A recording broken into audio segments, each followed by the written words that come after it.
अस्सलाम वालेकुम नाज़रीन, मैं हूँ Zair Rashid Sandhu, advocate high court. उम्मीद है आप सब खैरियत से होंगे।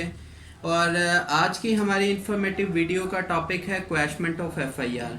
जब भी कोई एफआईआर लॉन्च होती है, आप समझते हैं कि जो आपने एफआईआर आपके ख़िलाफ़ लॉन्च हुई है वो जाली, बेबुनियाद और बग़ैर किसी ग्राउंड्स के है, तो आप एफआईआर की क्वैशमेंट में जा सकते हैं। हाई कोर्ट के पास ये स्वाबदीदी इख्तियार हैं कि वो आपकी एफआईआर के ग्राउंड्स को सुनते हुए उस एफआईआर को क्वैश करने का हुक्म सादिर फरमाए। वीडियो की तरफ चलने से पहले एक छोटी सी रिक्वेस्ट है कि चैनल को सब्सक्राइब करना ना भूलिएगा।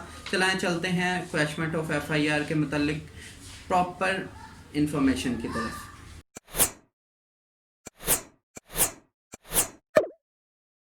जी तो नाज़रीन, क्वैशमेंट ऑफ एफआईआर, सबसे पहले इसका रेलेवेंट सेक्शन बताता चलूँ। 561A CRPC इसको डील करता है, क्रिमिनल प्रोसीजर कोड।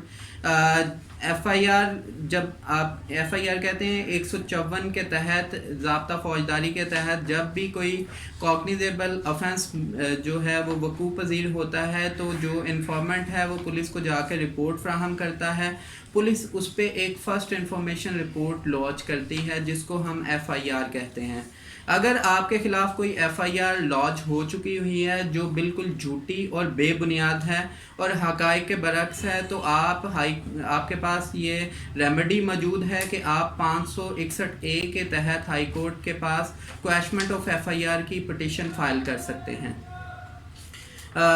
डिटेल में आने की से पहले मैं आपको बताता चलूँ कि जब एफआईआर का चलान सबमिट हो जाता है तो उसके बाद आप क्वैशमेंट ऑफ एफआईआर में नहीं जा सकते। तब आपको जो है वो उसके सर्कमस्टांसेस फेस करके उसको डिस्चार्ज करवाते हैं या अपने आप को बेगुनाह क्लियर करवाते हैं। इसकी एक एग्जांपल देता हूँ। सपोज एक रन अवे मैरिज केस होता है, शादी होती है, और लेकिन लड़की के घर वाले जो हैं वो पीछे से आपके ख़िलाफ़ अगवा की एफआईआर दर्ज करवा देते हैं, लेकिन आपको पता है और लेडी को भी पता है कि उसने अपनी आज़ाद मर्ज़ी से बग़ैर किसी जबर और इकरा के आपसे शादी की है।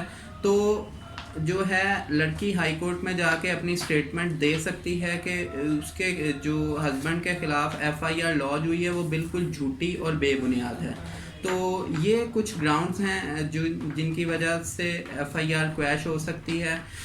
जब आप क्वैशमेंट ऑफ एफआईआर की पिटीशन फाइल करते हैं तो आप जो है सबसे पहले पिटीशन फाइल करते हैं। उस पिटीशन पे आपके आर्गुमेंट सुनने के बाद अगर हाई कोर्ट ये समझती है कि भाई आपके वैलिड ग्राउंड्स हैं और रीज़न जो हैं वो क्वैशमेंट ऑफ एफआईआर के में फॉल करते हैं, तो वो दूसरी पार्टी को नोटिस करेगी।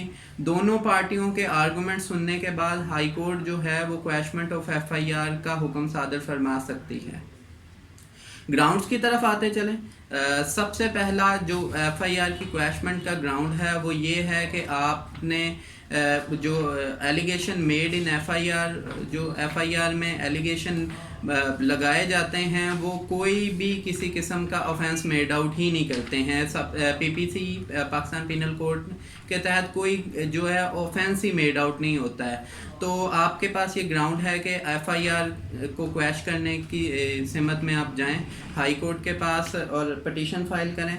उसके बाद जनाब आ जाता है आपका जो सेकंड ग्राउंड, ये होता है कि एलिगेशन जो एफआईआर में लगाए गए हैं वो कोई भी कॉग्निजेबल ऑफेंस को मेड आउट नहीं करते हैं या डिस्क्लोज नहीं करते हैं। सपोज़ आप जो है वो एफआईआर दर्ज हो जाती है, लेकिन उसमें जो आपके ऊपर इल्ज़ामात लगाए गए होते हैं या एलिगेशन मेड किए गए होते हैं वो कोई किसी किस्म का कॉग्निजेबल ऑफेंस मेड आउट नहीं करते हैं। कॉग्निजेबल और नॉन कॉग्निजेबल ऑफेंसेस के बारे में आपको बताता चलूँ। कॉग्निजेबल ऑफेंसेस वो ऑफेंसेस होते हैं जिनमें पुलिस जो है वो बग़ैर किसी वारंट के आपको अरेस्ट कर सकती है। इनको काबिल दस्तंदाजी पुलिस जराइम होते हैं। जो नॉन कॉग्निजेबल ऑफेंसेस हैं वो ऑफेंसेस होते हैं जो नाकाबिल दस्तंदाजी पुलिस होते हैं, जिनमें पुलिस बग़ैर वारंट के आपको अरेस्ट नहीं कर सकती है और एफआईआर लॉन्च नहीं कर सकती है without the permission of the magistrate. तो उसके बाद तीसरा ग्राउंड जो है वो ये होता है कि जो एलिगेशन एफआईआर में लगाए गए होते हैं वो पहले तो कॉग्निजेबल ऑफेंसेस होते हैं, लेकिन बाद अज़ां ड्यूरिंग इन्वेस्टिगेशन वो कन्वर्ट हो जाते हैं नॉन कॉग्निजेबल ऑफेंसेस में। ये भी एक वैलिड ग्राउंड है, आप एफआईआर को क्वैश के लिए जा सकते हैं इस ग्राउंड को लेके। फोर्थ वन ये ग्राउंड होता है कि कोई रिवेंज या अल्टीरियर मोटिव के लिए आपके ख़िलाफ़ जो है वो एफआईआर दर्ज करवाई गई हो। सपोज़ किसी वडेरे के कहने पे, किसी बासर शख्स के कहने पे आपके ख़िलाफ़ एफआईआर लॉन्च करवाई जाती है, लेकिन आप हाई कोर्ट में ये प्रूफ करने में साबित हो जाते हैं कि जो एफआईआर है वो बदला लेने के लिए या किसी अल्टीरियर मोटिव के तहत जो है वो आपके ख़िलाफ़ लॉन्च की गई है, तो एफआईआर के हक़ाइक़ को देखते हुए कि हाई कोर्ट जो है वो उस एफआईआर को क्वैश करने का हुक्म सादिर फरमा सकती है। उसके बाद आ जाता है जहाँ पे आपकी सिविल लाइबिलिटी को क्रिमिनल में कन्वर्ट किया गया हो। सपोज़ एक सिविल नेचर का मामला है, लेन देन का मामला है, लेकिन मिस रिप्रेजेंटेशन करते हुए उसको कन्वर्ट कर दिया जाता है क्रिमिनल जो है वो एफआईआर में, तब भी एफआईआर हाई कोर्ट के पास ये इख्तियार है कि वो एफआईआर को क्वैश करे और पार्टीज़ को डायरेक्शन दे कि वो सिविल कोर्ट में अपना मुतलका फॉर्म इस्तेमाल करते हुए उस जो अपनी रेमेडी है उसको अवेल करें। उसके बाद आ जाता है आपके पास एक और ग्राउंड ये होती है कि आपके ख़िलाफ़ जो एफआईआर दर्ज की गई है वो आप उस टाइम उस वक्त पे उस जगह पर मौजूद ही नहीं, प्ली ऑफ अलीबाई इसे कहते हैं। सपोज़ ये है कि आपके ख़िलाफ़ एक एफआईआर दर्ज होती है कि जनाब आपने फ़लाँ वक्त में फ़लाँ टाइम पे फ़लाँ जगह पे एक जुर्म सरज़द किया है, ठीक है, लेकिन जो हक़ाइक़ हैं वो इसके बरक्स होते हैं, आप उस टाइम उस वक्त उस मकाम पे मौजूद ही नहीं होते हैं। सपोज़ आप पे एक एलिगेशन मेड होता है कि भाई आपने लाहौर में किसी बंदे को इस तारीख को इस टाइम जो है फायर मारे हैं, ठीक है, लेकिन अल्टीमेटली आप उस टाइम मौजूद होते हैं कराची में, ठीक है, आपके पास टिकट होते हैं, आपके पास सीसीटीवी मौजूद होती है कि भाई आप कराची में मौजूद थे, या आप आउट ऑफ कंट्री मौजूद होते हैं, आपके पास प्लेन टिकट है, आपके पासपोर्ट पे एग्ज़िट वीज़ा सारा कुछ वो हक़ाइक़ होते हैं जिसके अकॉर्डिंगली पता चलता है कि जनाब आप तो उस टाइम मुल्क में मौजूद नहीं थे। इसके अलावा आप जेल में हो सकते हैं, आपके ख़िलाफ़ जो एफआईआर दर्ज हुई है आप जिस टाइम का बकुआ बनाया गया होता है उस टाइम आप जेल में होते हैं, यानी प्ली ऑफ अलीबाई इसको कहते हैं कि उस जगह पे मौजूद ही ना होना।